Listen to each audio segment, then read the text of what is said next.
What's up guys, it's Alex the Magician here, back for another video, and before I get into this one, I'm going to make a couple of quick announcements and updates, as this is the first video that I've released in about a week. So if you guys are not interested in the announcements and updates, you can just go ahead and skip those. I'm going to add timestamps to the video, so you can just click that to the main video. All right, so yeah, some of you saw that I have not released a video in about a week, and some of you know that I wasn't streaming either.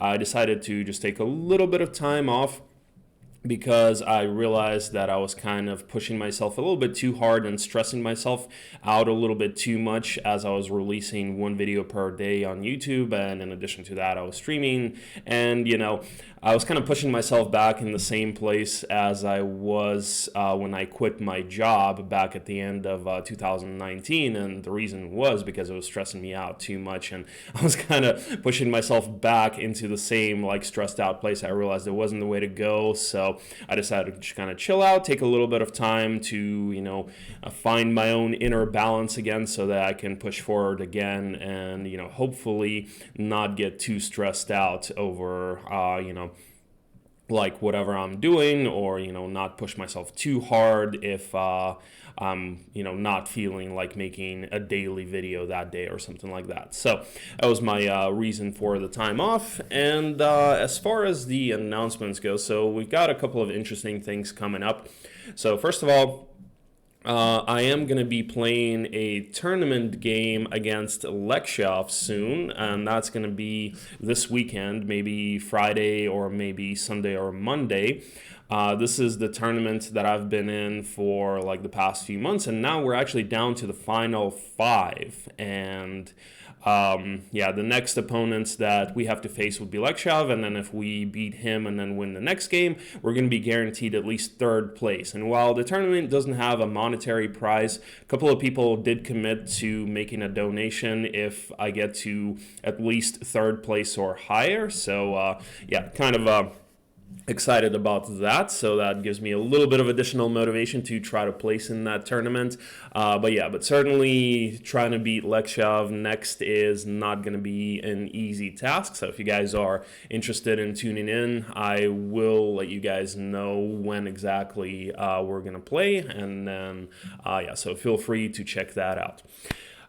Besides that, we're also going to have a showdown against Mekick this Saturday, so on the 16th, and this time, we've played a few times before, and this time is going to be a little bit different as I'm actually going to start my stream later, and we're actually going to be doing maybe 2 or 3 games instead of 1 as it was before. So the stream is going to start at 6 p.m. Ukrainian time, which is going to be 8 a.m.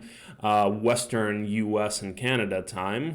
So if you guys are interested in checking that out and seeing what kind of Arma memes Mekick pulls out this time, do feel free to tune in. Usually our games are pretty fun.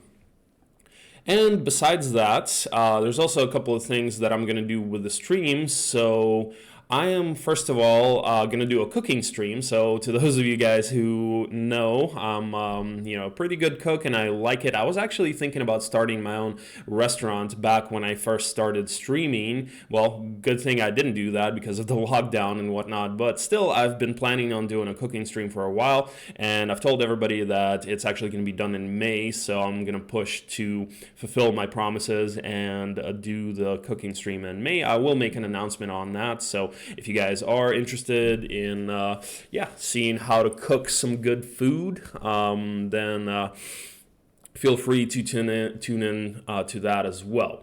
And the last thing I wanted to mention is that I'm also gonna try streaming on YouTube as an experiment. I tried it way back when I first started streaming, but back then I didn't really have many subscribers on YouTube, so it didn't really make sense. It wasn't getting a lot of views. But now I'm actually at over 2,000 subscribers on YouTube, so I think it may make sense to try that out. And I just need to make sure that everything will be okay with like the Twitch partnership and whatnot. I'll need to read those rules, and I'll make an announcement on when I'm gonna do that. But it may be next week. So next Friday, Saturday, Sunday, and Monday, I will try out streaming on YouTube, and it'll be a slightly different schedule. I believe I'll probably start in the afternoon, maybe like 3 p.m. or something like that, and then end at like 7 or 10 p.m. or something. So be on the lookout for that if you guys are not, fans of watching on Twitch, but you are on YouTube. I would love to see you guys tune into the YouTube live stream. And if that goes well, maybe I'll continue streaming on YouTube afterwards. All right, so I think those are all of the announcements that I wanted to make. So now let's go ahead and get into this video. So this video is going to be another cheater exposed video. So it happened in a game right before I left for my vacation, and it was just such an obvious cheater. It was just completely blatant. Unlike my previous one where it's like, okay, maybe, if he's good enough and he gets really good luck, maybe. But this guy, there's just no doubt about it at all. So it's just going to show, once again, the importance of checking the map and, your opponent's turns after the game, especially if you feel like, there's some suspicion or something like that. So it's very important, and, to get the password from your opponent, and then obviously to report them if they if you find out that they did cheat, or if you really suspect that they cheated. And by the way, the previous cheater video, I'm actually going to make an update on that soon. I'll make a video to update, as I know some people were interested in how that situation got resolved, as there was a resolution to that situation. So I will update you guys on that in another video. All right, so as far as this video goes, this game in particular, the suspicion of my opponent cheating started during the game, and it was weird. His movement bar, like right below the timer over here, you have the bar that shows how much movement the opponent has used across all heroes, right? And, it kind of lets you know, at least estimate when your opponent may be ending his turn, right? Because, when he uses most of his movement, then that usually means that he's going to end his turn soon. Well, for this particular opponent, he was using less than half of all of his movement for multiple turns in a row. Some turns, it was like a quarter of all of his movement. And that was literally every single turn, like turn 2, 3, 4, 5. And it was weird. He was using most of his timer, but wasn't using a lot of his movement. So, I was kind of suspicious already because of that. And then after the game, when I checked, well, the suspicions only increased. So check this out. This is the first suspicion and first turn. So have a look at the positioning of Valeska, and have a look at these facts. So the School of Magic, if I right click it, it says that he visited it, right? So he did visit the School of Magic. He also visited the Learning Stone, and he also cleared the guard to the Griffin Conservatory over here. It was guarded by 5099 Walking Dead, and there was also a treasure chest here, and there was a treasure chest here. Now, how I know that he cleared that, I'm gonna just show you guys real quick by restarting the map. But first, look, he has 4.5k XP on Valeska. She's level 4, right? He would not have been able to get enough experience to get to level 4. He wouldn't have 4.5k XP unless he killed the Walking Dead, picked up the treasure chest here, picked up the treasure chest here, and the Learning Stone, right?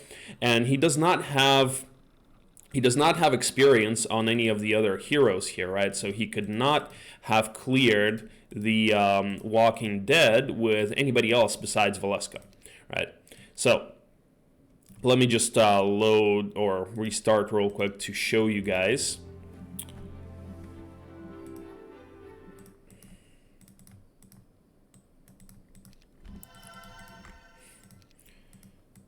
So see, these are the Walking Dead that are guarding this.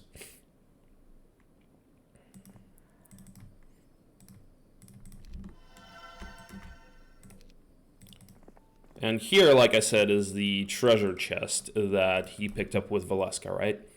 Now, the problem here is that he just doesn't have enough moves to do all of that. So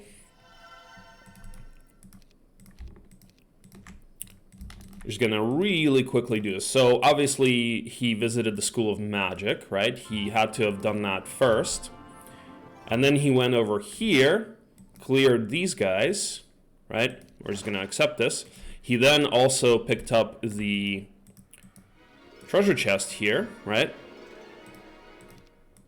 And then, well, he could have potentially poor manned in the... Actually, it looks like he doesn't even... No, he doesn't even have the moves. He doesn't even have the moves to poor man. So see, he's actually stuck over here, and yet, somehow, he was also able to... Let's say he even poor manned, right? And he was somehow able to go over here, pick up this treasure chest, get the learning stone, and get all the way back here.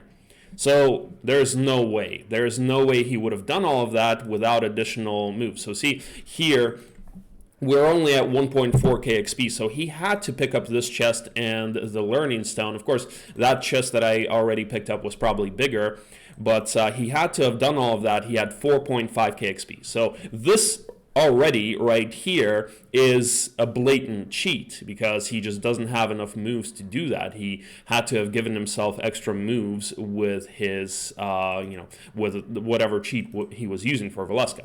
But it does not stop there. It does not stop there.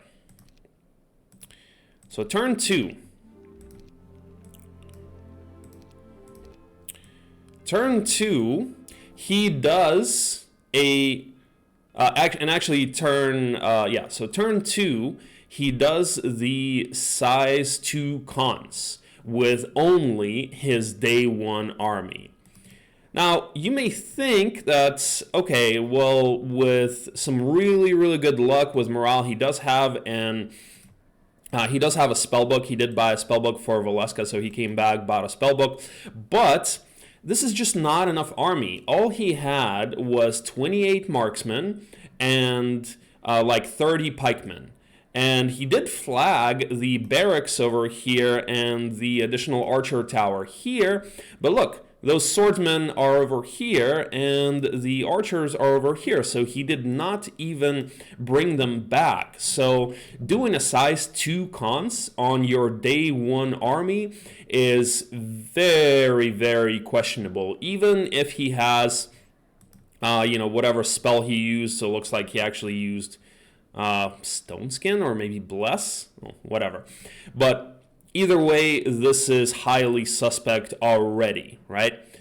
And then when you add that to the movement on turn 1 is just even more blatant and even more obvious. I mean, as Castle, it's kind of tough to even take a size 1 cons. Size 2 without, better stats or, some other tools like, magic, or maybe if he did already have like expert archery, expert leadership, but he only got the expert archery after he did the cons, right? So check it out at...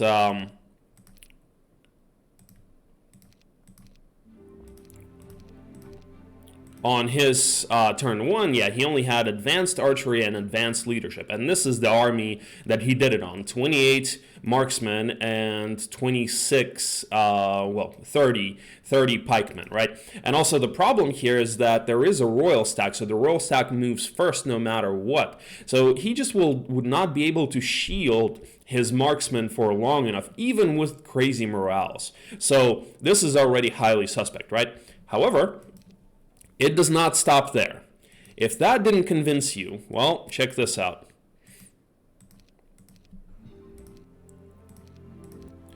So on turn 3, he somehow did this red tower, and it was a maxi red tower.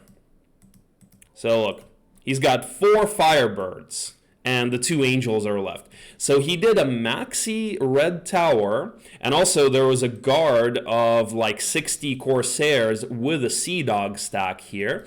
I'll show you that in just a second.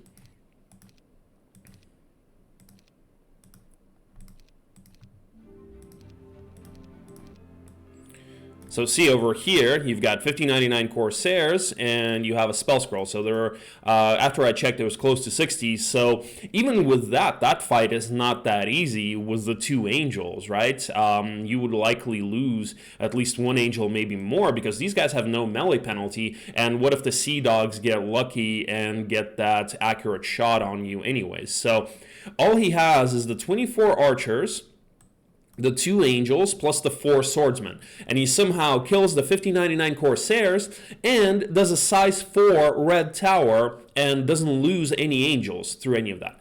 Now that, I mean, is just completely impossible. There's just no way. Okay, let's even say that he somehow did the Corsairs fight. The size 4 red tower with 2 angels, impossible. Even with morales, even with ridiculous morales and trying to kite, there's just no way, guys. There's no way that he was going to be able to do that, because the elementals have speed 6 and you would still be incurring retaliation. You just don't do enough damage with the 2 angels. So absolutely no way. And once again, when you add all of those things, I actually saw the cons first before I saw the movement and before I saw the red tower. So when we were analyzing this, he was like, people were like, well, maybe if he got super lucky, he repositioned, he had haste and whatnot. But then when you add the movement, and then when you add the red tower, all of that is just completely impossible. And especially with the suspicion that I already had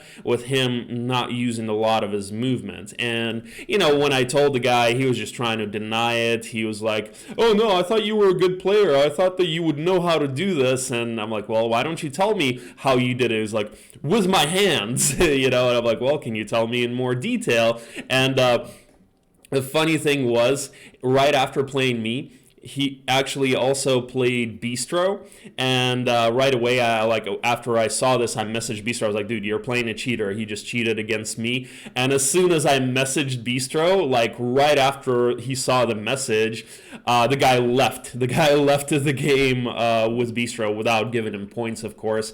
So he was also stream sniping, likely, as he probably saw that message that I sent to Bistro and just leaves the game. So yeah, this guy is just a complete, you know, piece of trash. And yeah, the guy's name, by the way, if you guys want to know, it was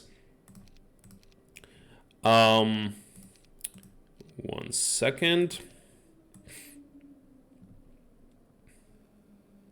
It was Hazan53. So this is the name.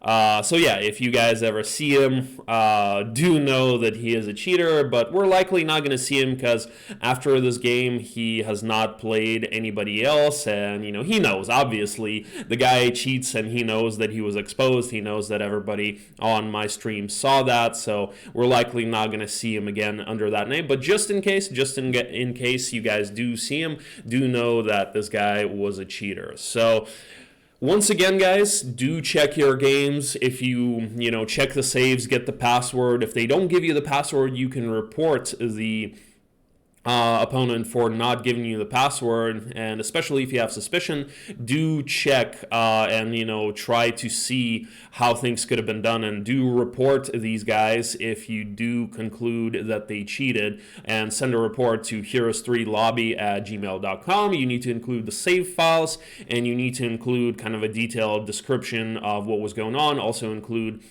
your nickname, the opponent's nickname, and the passwords as well. So I hope that you guys enjoyed this video. I am going to end it there. Thank you guys for watching, and I hope that this helps you guys kind of get a little bit of encouragement if somebody cheats against you, that you can do something about it.